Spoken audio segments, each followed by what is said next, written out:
கருப்பசாமி மறுபடி அந்த ஊர் பெங்களூர் வச்சுப்பா, பெங்களூர். இதுல லாரி வாங்கியிருக்கிறது யாரு? லாரி நீ தாண்டமான வாங்கியிருக்க. அதனால கருப்பசாமி ஓடி போய் உன் கட்டுமனையை போய் சுத்தி பார்த்துட்டு வந்தேன்.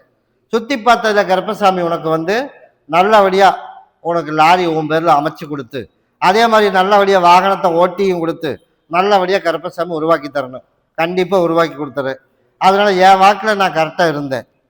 இவன் போன வாரம் வரைக்கும் எப்படி இருந்தான்டாமனு நான் சொன்ன பேச்ச மீறி நடந்திருந்தேன். அதனாலதான் இப்ப சிக்கலை உருவாக்கி வச்சிருந்தேன். அதனால இன்னையில இருந்து என்ன பண்றோம், வர அமாவாசை வர்றதுக்குள்ள இதுக்கு ஒரு நல்ல வாகனத்தை ஓடுற மாதிரி அமைச்சு கொடுத்து, உனக்கு வண்டி பேர் அடுத்தவன் பேர் எழுதக்கூடாது, இவன் பேர்ல எழுத சொல்லணும்.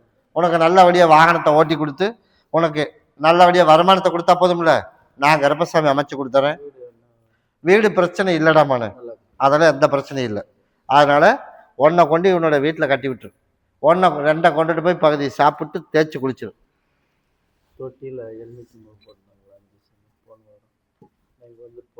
உப்பு அங்க இருந்துச்சா?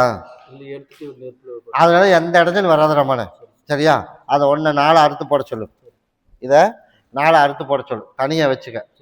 நாளை அறுத்து போட்டு யார் என்ன இடைஞ்சல் பண்ணாலும் கருப்பை நான் பார்த்துக்கிறேன். வாகனத்தை நான் சீக்கிரமா உனக்கு மீட்டு கொடுத்துறேன், நல்லா ஓட்டி கொடுத்துறேன். அதனால அம்மாவாசைக்கு என்னை பார்த்துட்டு போயிரு.